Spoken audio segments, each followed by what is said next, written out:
कसा शिवसैनिकांवरती अत्याचार करतोय, म्हणून मी त्या मंत्रिमंडळात त्यांच्या मांडीला मांडी लावून बसू शकत नाही, त्यासाठी मी राजीनामा देतो आहे, असं नाटक करणारा पण एक आपण बघितला होता.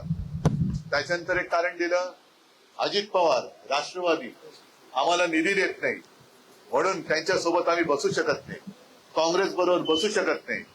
आता शिवसैनिकांना त्रास देणाऱ्या भाजपा बरोबर ते म्हणजे विसर्जन व्हायचं बाकी राहिलेलं आहे. जे अजित पवार निधी देत नव्हते त्या अजित पवारांच्या मांडीला मांडी लावून बसलेले आहेत. आणि काँग्रेस सोबत शिवसेना गेली, काँग्रेस सोबत गेलेली नाहीये. त्यावेळेला भाजपाने दगाबाजी केली, विश्वासघात केला, म्हणून त्यांना धडा शिकवण्यासाठी म्हणून आपण महाविकास आघाडी केली.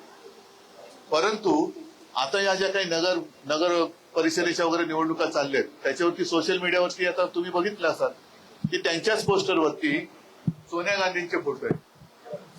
म्हणजे जे मला शिव्या घालत होते ते अगदी दिघे साहेब स्वतः आहेतच आणि बाजूला सोनिया गांधी.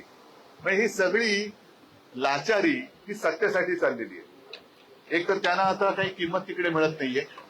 भाजप तर आता सरळ सांगते की फक्त नंबर 1लाच महत्व असतं, नंबर 2 नसतोच. पण त्याही पेक्षा तुम्हाला पूर्वीची म्हणजे तुम्ही जेव्हा शिवसेनेत होता तेव्हाची शिवसेनेची जी एक वट जी आज सुद्धा ठाण्यामध्ये आपण ठेवलेली आहे, तो दरारा हा माहिती होता. आज भाजपचे कार्यकर्ते ठाण्यामध्ये शिवसैनिकांना मारहाण करतायत, पण हे हुकचूक करू शकत नाही.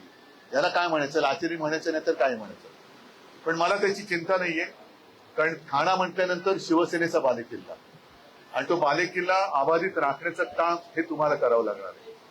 आपला भगवा त्याच्यावरती आता मी बघितलं मशाल आहे, पण मी सर्वांना एक विनंती करतोय की मशाल वेगळी ठेवा. भगवा आपला शिवरायाचा पवित्र जो भगवा आहे तो भगवा तसाच राहिला पाहिजे, त्याच्यावरती कोणतंही चित्र हे छापू नका. कारण भाजपचा तोच डाव आहे. एक तर त्यांनी त्यांच्या फडक्यावरती तो हिरवा रंग लावलेलाच आहे, पण आपल्या हिंदूंची आणि मराठी जनतेची फसवणूक व्हावी, कुठेतरी गोंधळ व्हावा म्हणून पण त्याच्यावरती भगव्यावरती वेगवेगळी चित्र लावून हे लोकांच्या मनात गोंधळ ओढवतात. त्याच्यामुळे आपला भगवा हा पवित्र भगवा हा भगवाच मशालीसारखा दिसला पाहिजे आणि तो दिसतोच. लांबून जर का भगवे पाहिले आपण फडकताना तर ते भगवेच मशालीसारखे फडकत असतात. त्याच्यामुळे ती जी मशाल आहे ती छत्रपती शिवरायांची, हिंदुत्वाची, महाराष्ट्र धर्माची आणि शिवसेना प्रमुखांनी आपल्या हातात दिलेली ती मशाल घेऊन पुढे चला. मध्ये येणारी सगळी जळमट असतील किंवा इतर सगळे विरोधक असतील ते त्या तेजानेच जळून भस्म होतील, हा मला आत्मविश्वास आहे. मी तुमच्या सगळ्यांचं स्वागत करतो आणि शुभेच्छा देतो. जय हिंद, जय महाराष्ट्र.